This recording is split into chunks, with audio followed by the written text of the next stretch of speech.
All right, hi, welcome back to Daily Devotions with Dad. Today I get Benjamin. my son Benjamin is here, and I'm really glad that he decided to take part in this. Fist bump, we're good. Benjamin is one of my oldest. They're twins, so of course they're exactly the same age. But I came out first. Yeah, there you go. It always devolves to that, doesn't it? Well, we're glad you're here. Again, I'm Seth. I'm Benjamin. He's God. And we're not. We are not. That's exactly right. So today we're going to do another devotion from the Institute for Creation Research's Days of Praise. Today's devotion comes out of the book of John, and I'll let Benjamin read the text. That's John 11, chapter 11, verse 1. It says, "Now a certain man was sick named Lazarus of Bethany, the town of Mary and her sister Martha." That's short and to the point. It is. Jeremiah and Philip got longer verses than you did. All right. The family of Mary, Martha, and Lazarus was well known to Jesus and his disciples. They lived in Bethany, less than 2 miles from Jerusalem. Jesus often stayed with them during his ministry, and several memorable events transpired in their home. Before we go any farther, did you listen to the devotion I did yesterday with Jeremiah? Yes. Because that's, I think, what we're going to deal with today also. Okay. Right? So what we were talking yesterday about bad things happening to good people, or just happening to people in general, and why. And so today, I think we talked about Lazarus yesterday, didn't we? I don't remember. We talked about Job. We talked about, I think we talked about Lazarus. Probably didn't, because it's a good example of that situation. What situation? About how bad things happen to good people, even if they didn't necessarily do anything wrong in the instant to warrant it. Right. Yeah. Yeah. Okay. So, word came to Jesus and them that Lazarus was very sick. Jesus' disciples reminded him that the Jews of late sought to stone thee, and goest thou thither again? John 11. That's from John 11, verse 8. So they were against him going because Jesus was a wanted man.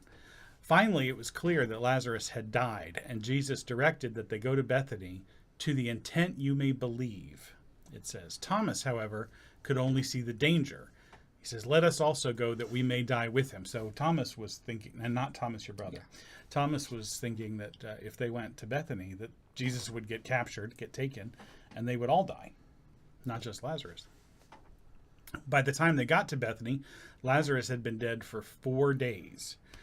Jesus insisted they open the door to the tomb.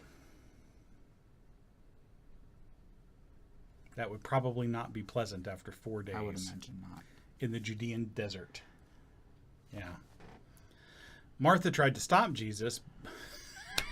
You would think I was reading ahead, but I wasn't. Martha tried to stop Jesus because by this time, Lazarus stinketh. John 11:39. It doesn't take long. It doesn't take long. I would imagine. No. So, not only was Lazarus dead, he was really dead. He was 96 hours. Yeah, well, 4 days. 96 hours. If it was 4 complete days, could have been 96 and a half hours. Could have been 82 hours. True. So we don't know. True. And where Scripture is silent, we don't make stuff up. Right? Okay. It's a good motto. It is a good motto.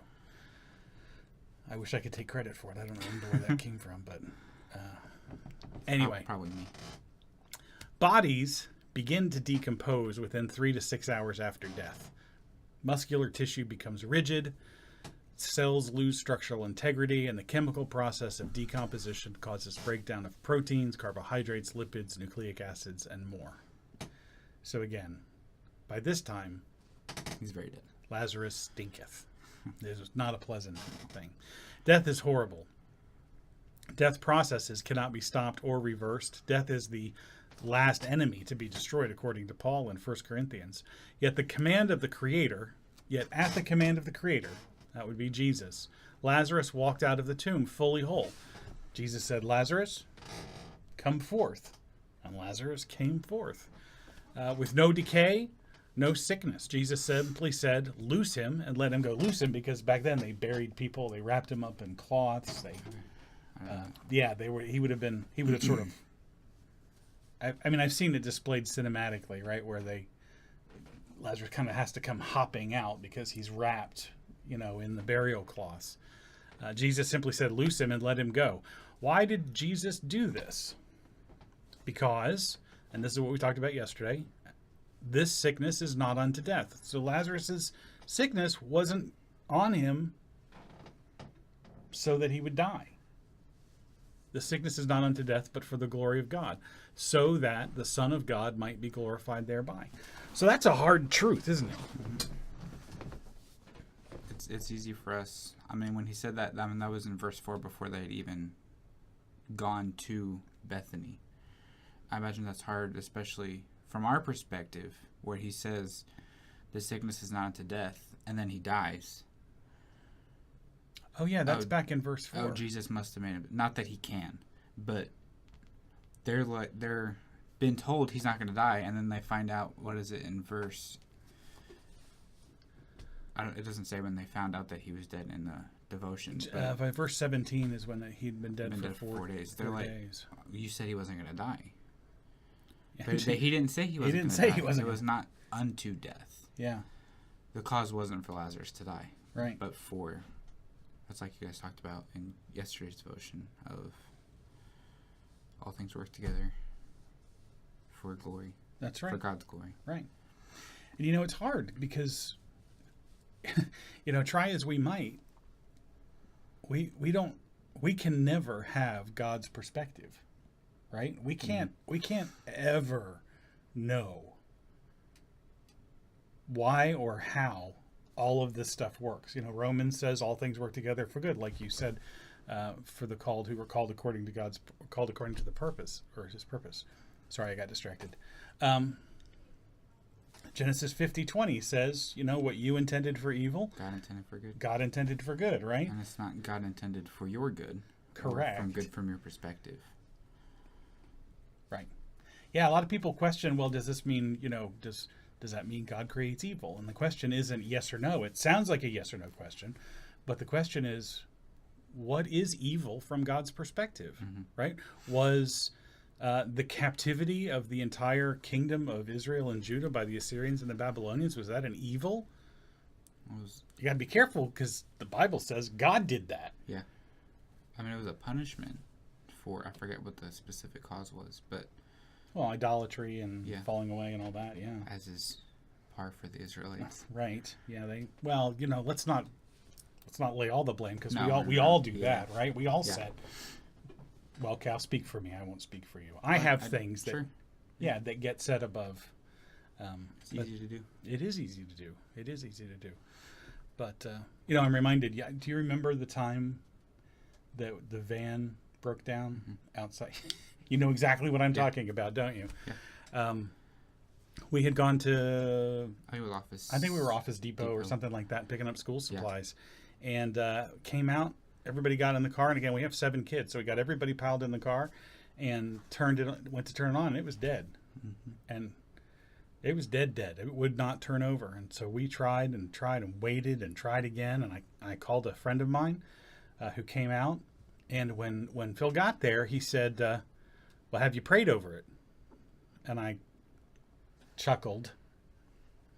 So no, I don't think God is interested in the mechanics of the vehicle. I think I said something like that to him. And he's like, well, you got to give him a chance. Right? And so I said, okay. And Phil and I prayed in front of the car. And I'm sure you guys thought we were crazy sitting out front. What are they doing? And my wife is sitting there at the steering wheel. And I say to her, I said, one more time, try it again. And she reaches over and she turns it on. And the car turns right on. It started right up.